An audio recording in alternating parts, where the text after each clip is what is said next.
So I want to welcome you and thank you for giving us your time so that people in Stevenson, Joe Davies, and Carroll County can find out about all the candidates for Secretary of State for the state of Illinois. We have a short introductory video from the Stevenson County Chair, so we can go ahead. Jody, go ahead and play that. Welcome to this Illinois Secretary of State Candidates Forum. The event is hosted by the Northwest Illinois Democratic Party organization. We are thrilled that Congresswoman Sherry Bustos has agreed to moderate the forum, and we welcome all our candidates. I'm sure you will find it informative as you consider your Democratic Party candidate for Illinois Secretary of State. Thank you. Enjoy the forum, and let's work to get Democrats elected.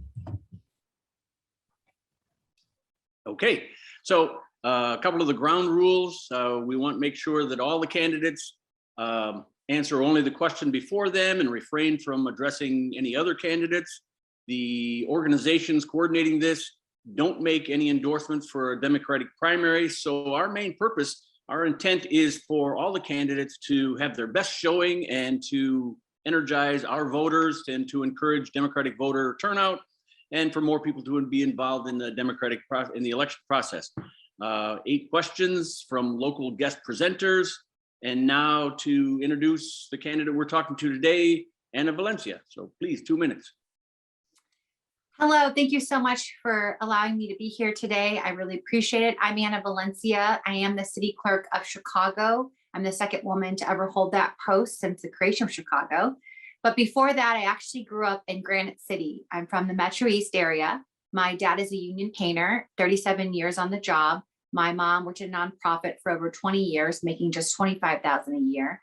And because of them and a high school student or high school teacher, they encouraged me to apply to college, and I became first in my family to graduate college from University of Illinois. That is my why, and why I chose public service is to help people like my parents.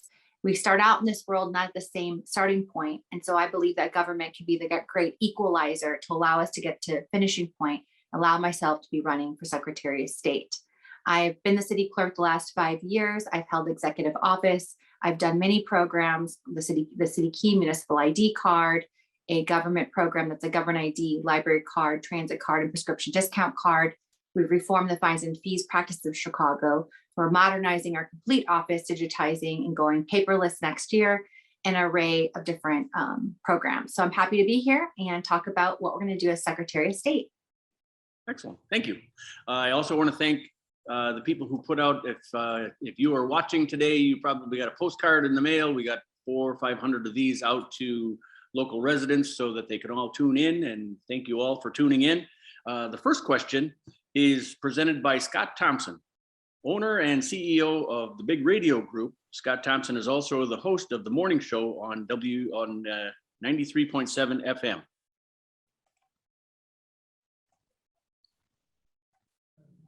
The Secretary of State's office is very important to everybody in the state of Illinois. And I guess the question we have for you is that since every one of you is from Chicago, how are you going to relate to us here in Northwest Illinois? Well, I'm actually not from Chicago, so that's an easy question to answer. I've been born and raised in Granite City. My grandfather was a steel worker. My family's all in the trades or union family, very middle class. So I spent 18 years of my life in Granite City. I went on to Champaign, spent 4 years there. I worked in Springfield as Senate Democrats and spent about 2 years there. I've actually only been in Chicago 11 years and 5 years as city clerk of Chicago. So I think that gives me a different perspective to understand the needs of many working families across the state, especially understanding, my father is a kidney transplant survivor. I understand what it means to see what prescription discount or prescription drugs cost. If he didn't have his health insurance from the union, his prescriptions could be $5,000 a month. My niece, my brother's also in the trades, and my niece is juvenile diabetes, and her pump is $2,500 a month. Again, if you didn't have that health insurance, what it would be. So these are what Democrats need to be talking about up and down the state, is how are we going to show up for our families here in Illinois? And that's something I understand about. I know what it's like to have a father be unemployed for 2 years during recession and living paycheck to paycheck. And I think that our voters are looking for people that have that shared lived experience, that has lived across the state and understands and can relate and bring policy solutions to the table that actually directly impact these lives. All right. Our second question is presented by Renardo Weathersby, Chair of the Stevenson County Democratic Party.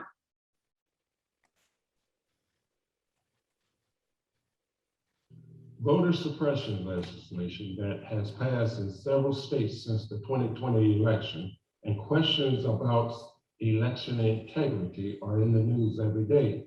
Last June, the Secretary of State office settled a lawsuit brought by voter advocacy groups. The suit contended the Secretary of State's Driver Services Organization violated state and federal law and frustrated Illinois citizens' ability to register to vote. How do you plan to ensure that the motor voter law is implemented properly in all driver's license facilities and every eligible voter is readily able to register to vote?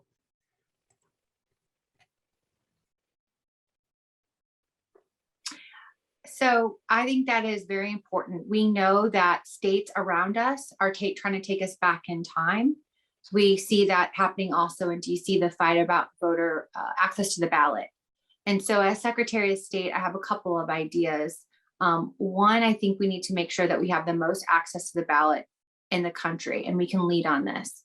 And so I want to create the Illinois Voting Access Commission that would bring together county clerks, Illinois Board of Elections, community-based organizations, regular people, faith leaders, you name it, different stakeholders to the table, break down the silos, because there are so many silos in government, and have us all talking about voting access to the ballot. Does that mean we need to double our efforts and vote by mail because we know it works? Do we need to make sure that automatic voter registration is fully implemented with the technology infrastructure we need to replace? Do we need to look at things like blockchain and data security and election security?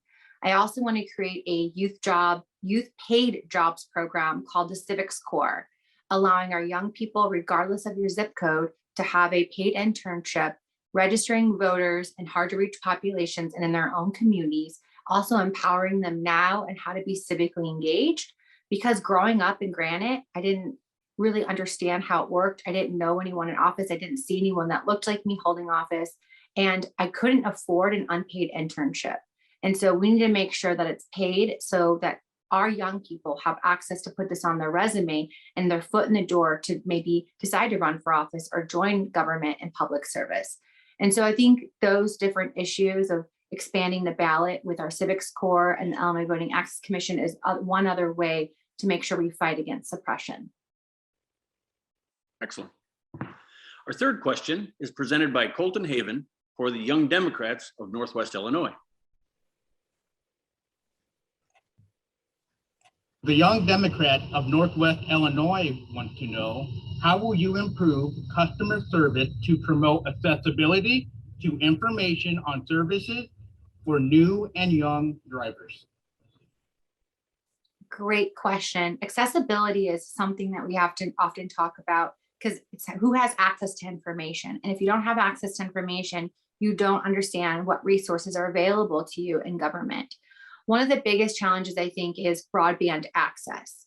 And we understand that in rural communities and even low-income communities, not everyone has a digital laptop or computer in their home or access to broadband or Wi-Fi. So we want to look at the libraries as creating technology grants to fill a gap, because we know that our library system is not equitable. A lot of times it's based on property taxes. And so we want to take these innovation grants and use them to expand broadband access at our libraries, because we know that even in places like Central Illinois, when their libraries were closed during the pandemic, parents would still come use the Wi-Fi to get their e-learning materials for their kids. And so that is something as an access point that we definitely need to double it down on, is making sure that people have access to mobile services on their phone and broadband access at their libraries. We also want to do things like I created a mobile city hall in Chicago where we would pop up on Saturdays in a park district facility, and you could come and get your city key and other things, but there were other resources available. So I want to do the same, building on Secretary White's great legacy of mobile services. But if we could pop up at like a local convention center and bring other state facility or state programs with us, even inviting your county or your local mayors to come and set up tables so that when people stop in on Saturday, they can get services from their federal government, from their local government, from their city government, and making it a one-stop shop so people don't have to take a day off work, find transportation or childcare to get the services they need. So these are things I've already accomplished and that I would want to bring to life as Secretary of State. Excellent. Our fourth question is presented by Ben Donovan. He's a political director for the Northwestern Illinois Building Trades Council.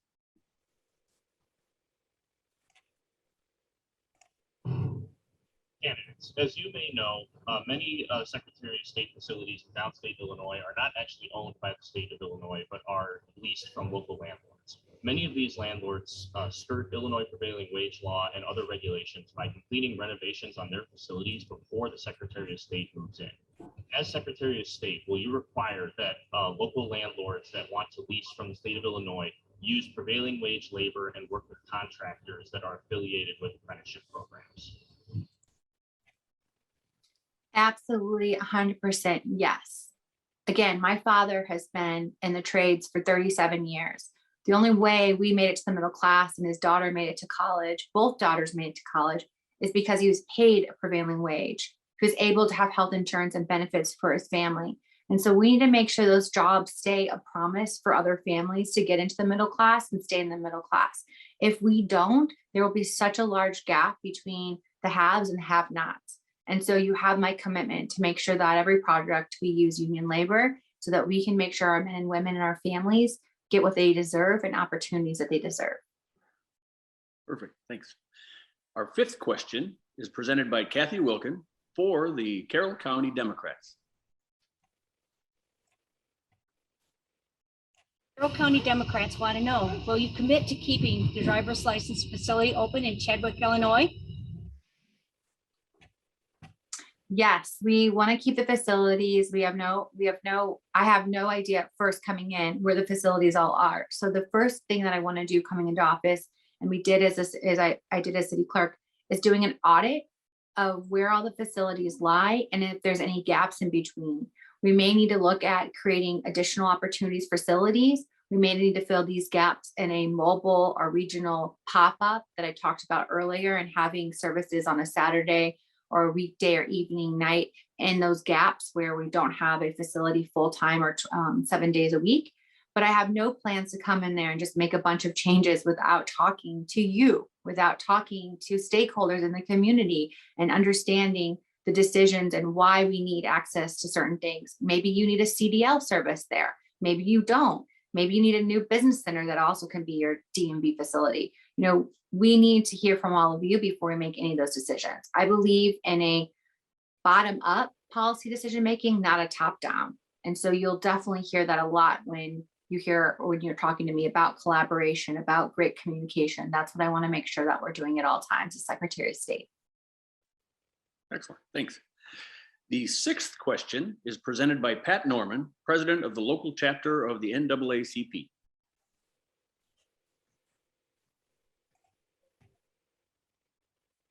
If elected Illinois Secretary of State, as a member of the executive branch, how will you exert your influence to ensure that people of color are not negatively nor disproportionately impacted by decisions made by your fellow executive branch members?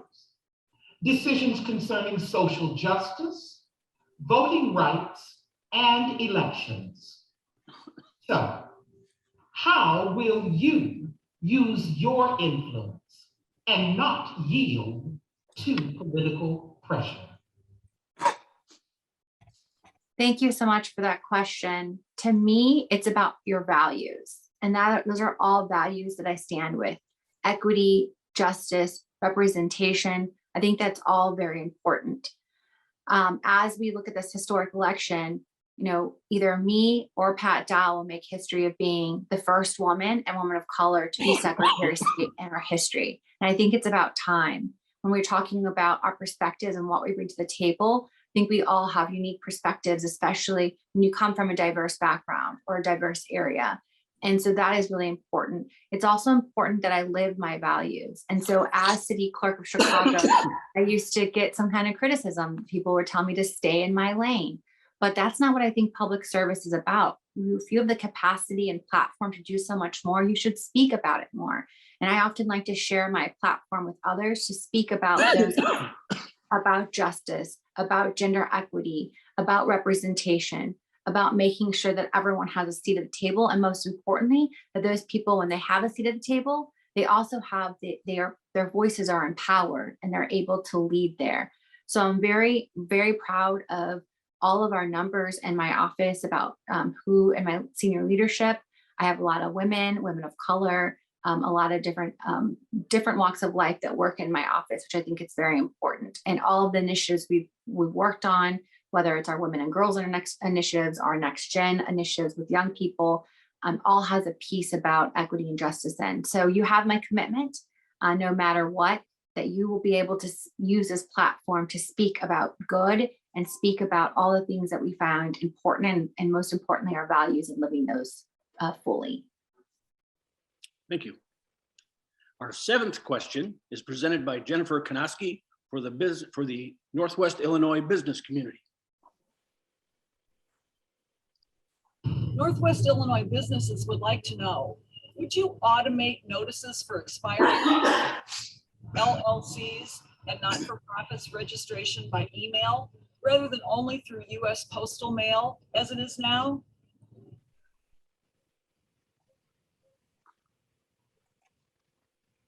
Absolutely. I definitely think as much as we can to use technology infrastructure to make things automated through email is something that we should definitely do. As much as I love the US mail and we can keep that around, we also know that the US mail has been defunded by the prior administration and mail has been very slow. So not being able to get that notice about expiration is very, very important, especially if you're a business owner. We'd also like to look at when you register your business and we have your zip code automatically enrolling you or matching you with your local chamber of commerce or opportunities for business grants. I feel like that's a missed opportunity when we have someone registering their business to also connect them with other resources to allow their businesses to thrive. So I'd love to partner and work with you on how we can make our business registration part of the Secretary of State work even better. And again, build on Secretary White's legacy of modernizing the office, but taking it to new heights. Excellent.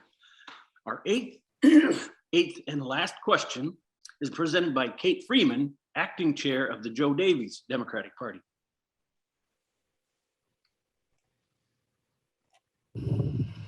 Hello, candidates, and greetings from Joe Davis County Democrats. Thank you for joining the race for Secretary of State. We Democrats are concerned about the role that lobbyists play in state government. What plans do you have to update the registration requirements and then monitor the activities of the lobbyists? Thank you for your response. Well, I definitely think there could be, in terms of registration, easier and transparency and being able to search for lobbyists and making sure that data is up to date.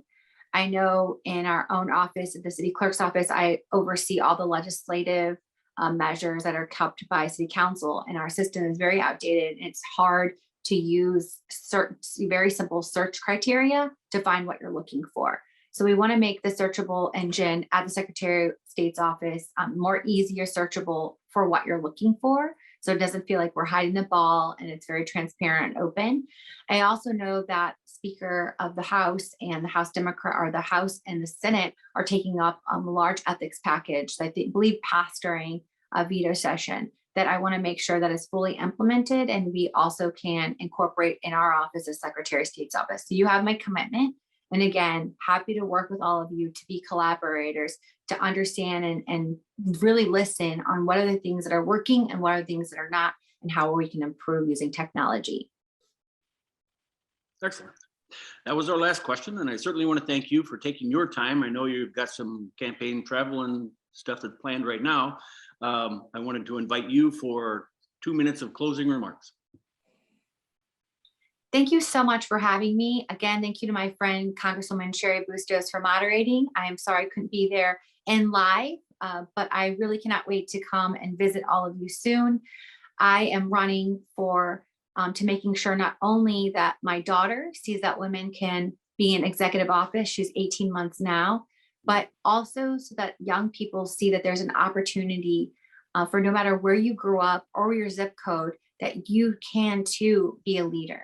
And I think that our voters are looking for that shared lived experience and people that get them around the state. Again, growing up in Granite City, living in Champaign, now serving in Chicago, I have what it takes of different perspectives, also serving in executive office and having large budgets and knowing how to do these. And not just talking about policy, but really implementing policy the last 5 years that I've done. I've showed up, I've been around, I've been helping Democrats get elected my whole entire life, whether it was sending women from Chicago in buses to help Congresswoman Lauren Underwood, or managing Senator Durbin's campaign across the state, or the Illinois Democratic Coordinated Campaign with our Vote by Mail program, helped then Congresswoman Sherry Bustos and even Treasurer Frericks get over the finish line. So that's who I am. I'm a woman who shows up. I'm a true Democrat. And with you and your help, we can make history by electing the first woman of color, and mom as Secretary of State. So thank you for this time, and I appreciate it, and I look forward to seeing you on the campaign trail. Excellent. Thank you. Thanks again to you. Good luck throughout your entire campaign. I want to thank those people who helped prepare for this event, whether it was the postcards that people got or presenting the videos for questions. And I want to thank all the people who are watching for their time to taking the time to learn about the candidates for Illinois Secretary of State. Please tell your friends to watch as well, pass the video around, and we'll consider more forums for other races as we approach the Democratic primary election on June 28, 2022. Thank you.